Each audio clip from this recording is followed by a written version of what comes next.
The fall of pagan Rome and the rise of Theodosius the Great. Imagine a world where the fate of an empire hinges on a single battle, a clash not just of armies, but of ideologies. In 394 AD, at the Battle of the Frigidus River, the Roman Empire stood at a crossroads. Would it remain tethered to its pagan past, or would Christianity emerge as the dominant force shaping its future? This is the story of how one man, Emperor Theodosius I, changed the course of history forever. But to understand the significance of this battle, we must first journey back to the chaos that defined the late Roman Empire, a world of crumbling frontiers, barbarian invasions, and a struggle for the soul of Rome itself. The Roman Empire of the late 4th century was a far cry from the mighty civilization that once dominated the Mediterranean. Decades of internal strife, economic decline, and relentless barbarian invasions had left the empire teetering on the brink of collapse. The disastrous defeat at the Battle of Adrianople in 378 AD, where Emperor Valens and 2/3 of the Eastern Roman army were annihilated by the Goths, was a turning point. It exposed the empire's vulnerabilities and set the stage for a new era of leadership under Flavius Theodosius, a man who would come to be known as Theodosius the Great.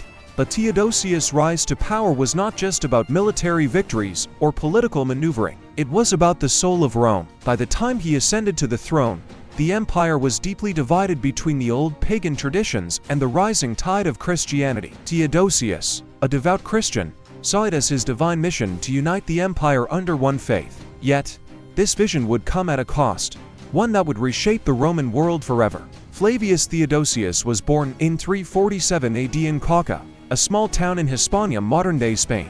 His family was part of the Roman aristocracy, and his father, Theodosius the Elder, was a renowned general who served under Emperor Valentinian I.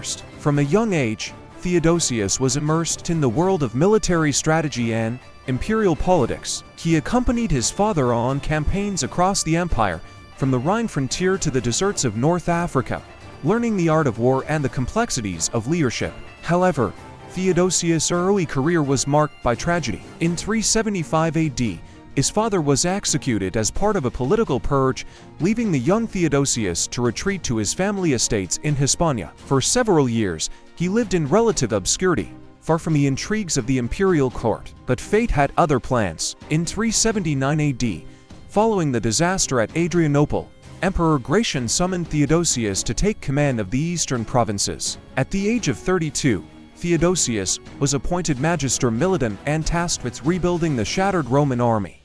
Theodosius' first challenge was dealing with the Goths, who had been allowed to settle within the empire after their victory, Adrianople. This decision, made by his predecessor, was a double-edged sword. On one hand, it provided a temporary solution to the Gothic threat. On the other hand, it created a volatile situation, as the Goths retained their autonomy and often clashed with Roman authorities. Theodosius adopted a pragmatic approach. Instead of trying to expel the Goths, a task that would have been nearly impossible given the state of the Roman army, he sought to integrate them into the empire. In 382 AD, he signed a treaty with the Goths, granting them land in the Balkans in exchange for military service. This marked the first time a cohesive barbarian territory was established within the empire, a precedent that would have far-reaching consequences. While the treaty brought a measure of stability, it also highlighted the empire's growing reliance on barbarian allies. The Roman army, once a formidable force of citizen soldiers, was now increasingly composed of foreign mercenaries. This shift would ultimately undermine the empire's cohesion and contribute to its eventual decline. Beyond his military achievements, Theodosius was a man of deep religious conviction. A devout Christian, he saw it as his mission to consolidate the faith's dominance within the empire. In 380 AD, he issued the Edict of Thessalonica, which declared Nicene Christianity the official religion of the Roman Empire. This was a bold move, as it marginalized other Christian sects, such as Arianism, as well as traditional pagan practices. Theodosius' religious reforms reached their zenith in 391 AD, when he issued a series of laws that effectively outlawed paganism. Temples were destroyed, sacrifices were banned, and pagan festivals were suppressed. These measures were particularly harsh in Egypt, where the famous Serapeum of Alexandria, a temple dedicated to the god Serapis, was razed to the ground.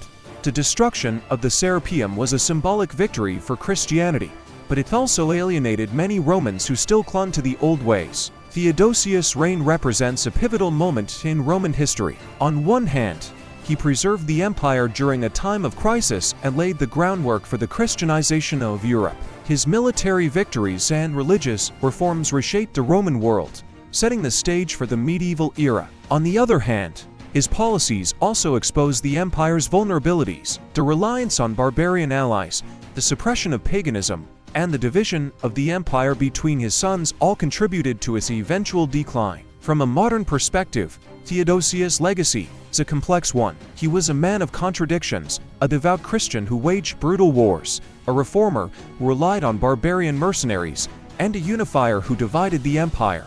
His reign raises important questions about the nature of power, the role of religion in politics, and the challenges of governing a diverse and fractious empire. As we delve deeper into the events leading up to the Battle of the Frigidus, we'll explore how these tensions came to a head and what they meant for the future of Rome. Theodosius' story is not just about the fall of pagan Rome, it's about the birth of a new world, one shaped by faith, conflict, and the enduring legacy of an empire that once ruled the known world. By the early 390s, Theodosius had achieved much. He had stabilized the eastern provinces, integrated the Goths into the empire, and established Christianity as the dominant faith. But his work was far from over. In the west, a new threat was emerging, one that would challenge everything he had built. The rise of Magnus Maximus and the pagan revival under Eugenius set the stage for a civil war that would determine the empire's spiritual and political future. The Battle of the Frigidus River was not just a military confrontation.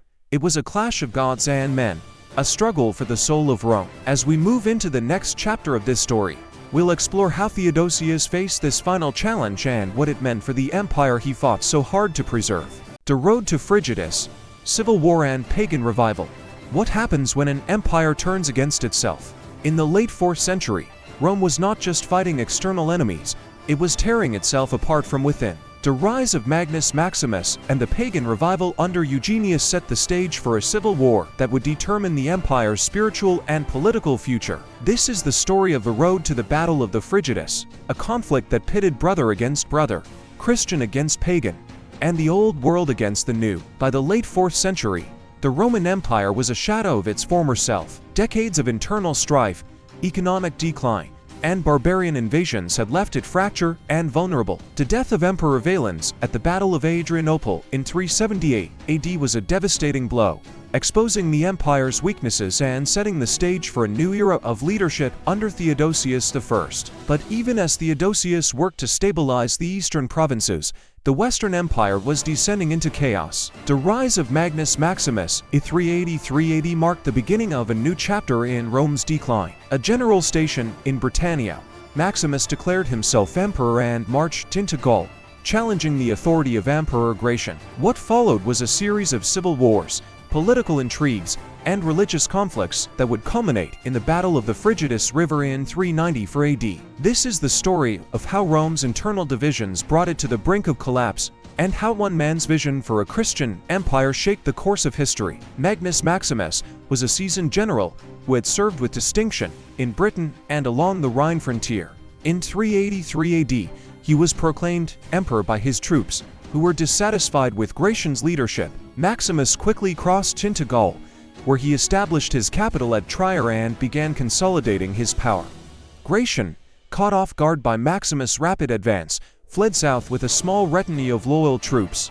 However, he was betrayed by his own men and captured near Lugdunum, modern-day Lyon. On August 25, 383 AD, Gratian was executed, and Maximus became the de facto ruler of the Western Empire. Maximus' rise to power was not just a military coup, it was a challenge to the legitimacy of the Theodosian dynasty. Theodosius, who had been appointed emperor of the East by Gratian, was now faced with a difficult decision. Should he recognize Maximus as a co-emperor, or should he risk civil war by opposing him? Theodosius was in a precarious position. On one hand, he was reluctant to plunge the empire into another civil war, especially given the ongoing threat from the Goths and other barbarian tribes. On the other hand, he could not ignore the fact that Maximus had usurped the throne and executed his benefactor, Gratian. For several years, Theodosius adopted a cautious approach. He recognized Maximus as a legitimate emperor, but refused to grant him full authority over the western provinces. Meanwhile, he focused on consolidating his power in the east, where he continued to implement his religious reforms and rebuild the Roman army. However, the fragile peace between Theodosius and Maximus was shattered in 387 AD, when Maximus invaded Italy and forced Valentinian II, the young emperor of the West, to flee to Thessaloniki. This brazen act of aggression left Theodosius with no choice but to confront Maximus and restore order to the empire. The death of Valentinian II in 392 AD created a power vacuum in the Western Empire. Arbogast, a Frankish general and de facto ruler, elevated Flavius Eugenius to the position of Augustus. Unlike Maximus, Eugenius was not a military man but a bureaucrat with strong ties to the pagan aristocracy. Under his rule, the Western Empire saw a revival of pagan practices, as temples were restored and ancient festivals celebrated. This pagan revival was not just a cultural movement, it was a direct challenge to Theodosius' Christian reforms. Eugenius and Arbogast sought to position themselves as defenders of Rome's traditional values, creating a stark ideological divide between the Eastern and Western empires. For Theodosius, this was unacceptable. He saw it as his divine mission to unite the empire under one faith, and he was determined to crush the pagan revival at any cost. In 394 AD, Theodosius assembled a massive army, including Huns, Alans, and Visigothic foederati, and marched west to confront Eugenius and Arbogast. The stage was set for a decisive clash at the Frigidus River, a narrow mountain pass in modern-day Slovenia. This battle would not only determine the fate of the Roman Empire, but also decide the future of Christianity in the Western world. Theodosius' decision to march west was not made lightly. He knew that the outcome of the battle would have far-reaching consequences, not just for the empire but for his own legacy. As he prepared for war, he must have reflected on the challenges he had faced and the sacrifices he had made to preserve the empire. Now, as he stood on the brink of civil war, he was determined to see his vision for a Christian empire realized. The road to the Battle of the Frigidus was paved with political intrigue, religious conflict, and personal ambition. Theodosius' refusal to compromise with Maximus and Eugenius highlights his unwavering commitment to both the empire's unity and the Christian faith. However, it also underscores the fragility of the Roman state, which was increasingly reliant on barbarian allies and divided by ideological differences. From a historical perspective, the pagan revival under Eugenius represents a last gasp of Rome's classical heritage. While it was ultimately unsuccessful, it serves as a reminder of the deep cultural and religious tensions that defined the late Roman Empire. As we move closer to the Battle of the Frigidus, we'll explore how these tensions played out on the battlefield and what they meant for the empire's future. The Battle of the Frigidus was not just a military confrontation, it was a clash of ideologies. On one side stood Theodosius, a devout Christian who sought to unite the empire under one faith. On the other side stood Eugenius and Arbogast, who championed the old pagan traditions and sought to preserve Rome's classical heritage. The outcome of this battle would determine the future of the Roman Empire and shape the course of Western civilization. As we delve into the events of the Battle of the Frigidus in the next chapter, we'll explore how Theodosius' vision for a Christian empire was put to the test, and how his victory at the Frigidus River marked the end of an era and the beginning of a new one. The Battle of the Frigidus, a clash of gods and men. Picture this: two massive armies, representing not just rival emperors, but competing visions for the future of Rome, face off in a narrow mountain pass. The stakes: nothing less than the soul of an empire. This is the story of the Battle of the Frigidus, a conflict that would decide the fate of Christianity and paganism in the Roman world. But this was no ordinary battle. It was a clash of gods and men, where divine intervention and human ambition collided in a dramatic showdown that would echo through the ages. By September 394 AD, the Roman Empire was on the brink of civil war. Emperor Theodosius I, ruler of the eastern provinces, had marched his army west to confront the usurper Eugenius and his Frankish general, Arbogast. The two forces met at the Frigidus River, a narrow mountain pass in modern-day Slovenia. For Theodosius, this was more than a battle for political supremacy. It was a holy war, a chance to secure the future of Christianity and crush the pagan revival that threatened to undo his life's work. The Battle of the Frigidus was not just a military confrontation, it was a clash of ideologies. On one side stood Theodosius, a devout Christian who saw himself as an instrument of God's will. On the other side stood Eugenius and Arbogast, who championed the old pagan traditions and sought to preserve Rome's classical heritage. The outcome of this battle would determine the future of the Roman Empire and shape the course of Western civilization. Theodosius' army was a formidable force, composed of Roman legions, Gothic foederati, and barbarian auxiliaries from the Huns and Huns.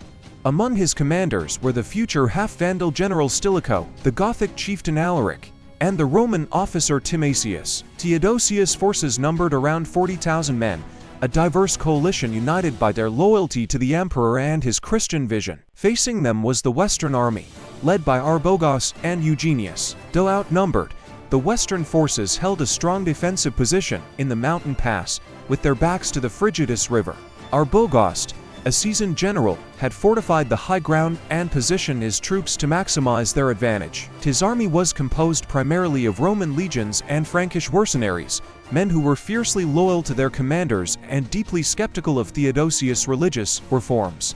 The battle began on September 5, 394 AD, with Theodosius launching a frontal assault on Arbogast's fortified position. In a controversial move, he sent his Gothic foederati, led by Alaric, into the vanguard. The decision to use the Goths as the first wave of attack has been the subject of much debate. Some historians argue that Theodosius sought to weaken the Goths by exposing them to heavy casualties, while others believe it was a tactical error born of desperation. Whatever the reasoning, the first day of battle was a bloodbath. The Goths charged up the steep slopes into a hail of arrows and javelins, suffering heavy losses. Despite their bravery, they were unable to break through Arbogast's defenses. By nightfall, the Eastern army was forced to withdraw, leaving thousands of dead and wounded on the battlefield. Theodosius spent the night in prayer, seeking divine guidance. His army was demoralized, and his Gothic allies were on the verge of mutiny. Yet, as dawn approached, fortune began to turn in his favor. On the second day of battle, the weather suddenly changed. A powerful wind known as the Bora swept through the mountain pass, blowing directly into the faces of Arbogast's troops. This natural phenomenon, interpreted by many as divine intervention, disrupted the Western army's formation and gave Theodosius' forces a crucial advantage. The Eastern army, reinvigorated by the turn of events, launched a renewed assault.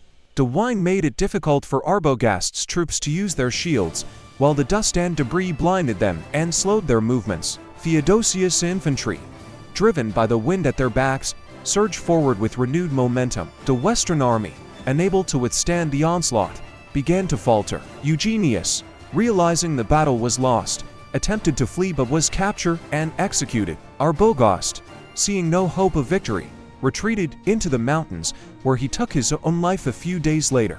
The Battle of the Frigidus was a turning point in Roman history. Theodosius' victory not only secured his position as the sole ruler of the empire, but also marked the end of paganism as a dominant force in Roman society. The battle was seen as a divine vindication of Christianity, a sign that God had chosen Theodosius to fulfill his will. However, the battle also highlighted the empire's growing reliance on barbarian allies. The heavy losses suffered by the Gothic foederati created resentment and sowed the seeds of future conflict. Alaric, who would later sack Rome in 10 AD, was among the Gothic survivors of Frigidus.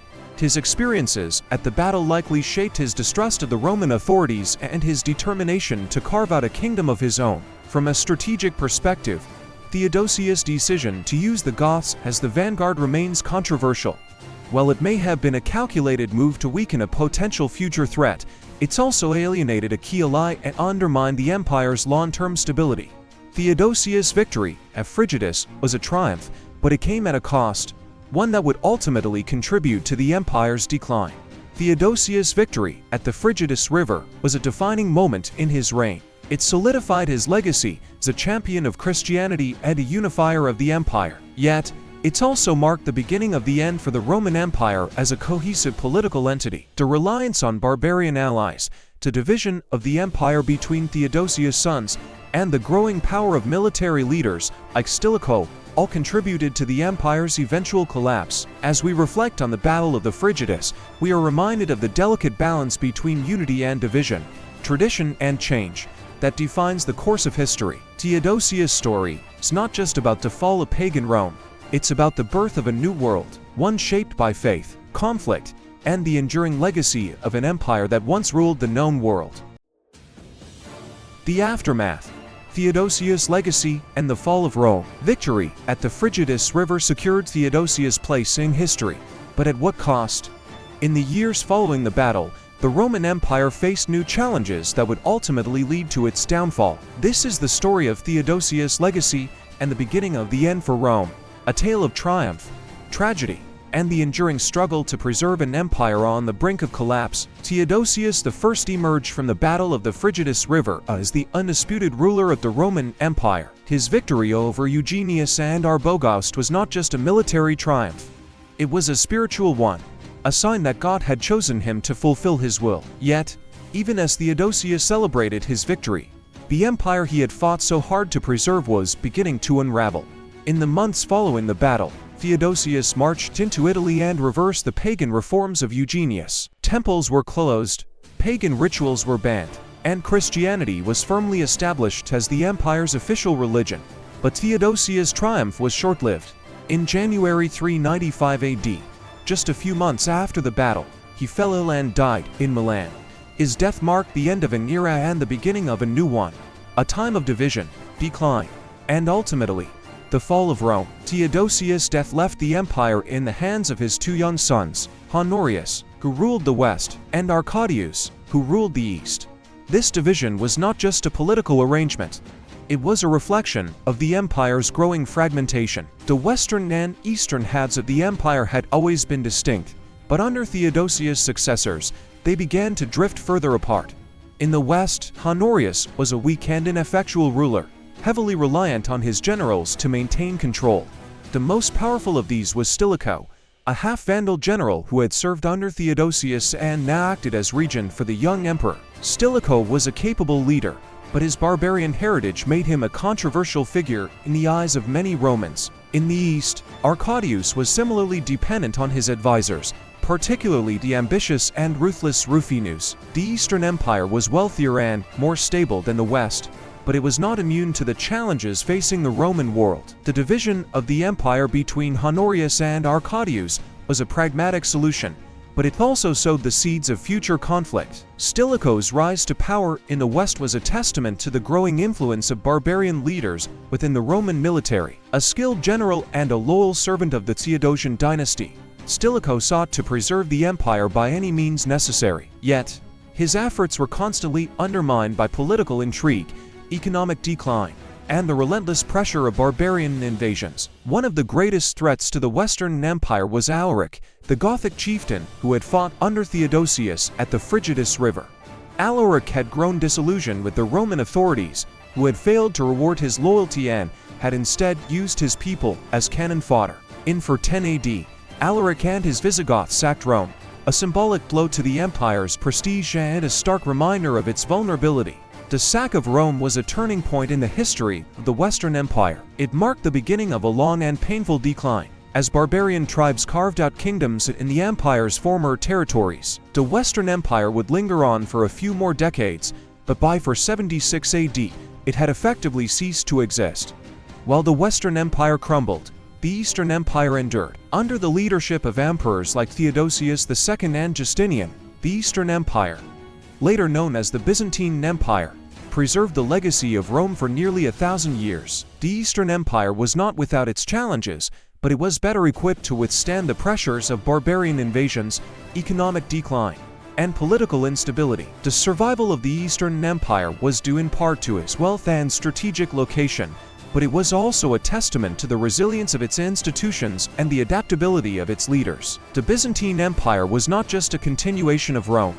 It was a new civilization, shaped by the fusion of Roman, Greek, and Christian traditions. Theodosius I is often remembered as one of Rome's greatest emperors, a man who preserved the empire during a time of crisis and laid the groundwork for the Christianization of Europe. Yet, his legacy is a complex one. His victory at the Frigidus River secured the future of Christianity, but it also exposed the empire's vulnerabilities, the reliance on barbarian allies, the division of the empire, and the growing power of military leaders like Stilicho all contributed to the empire's eventual decline. From a modern perspective, Theodosius' reign raises important questions about the nature of power, the role of religion in politics, and the challenges of governing a diverse and fractious empire. His story is not just about the fall of pagan Rome, it's about the birth of a new world, one shaped by faith, conflict, and the enduring legacy of an empire that once ruled the known world. The Battle of the Frigidus River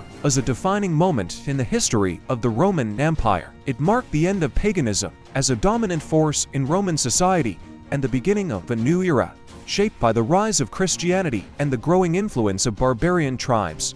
Yet, it's also marked the beginning of the end for the Roman Empire as a cohesive political entity. As we reflect on the events of this pivotal period, we are reminded of the delicate balance between unity and division, tradition and change, that defines the course of history. Theodosius' story is not just about the fall of pagan Rome, it's about the birth of a new world, one shaped by faith, conflict, and the enduring legacy of an empire that once ruled the known world.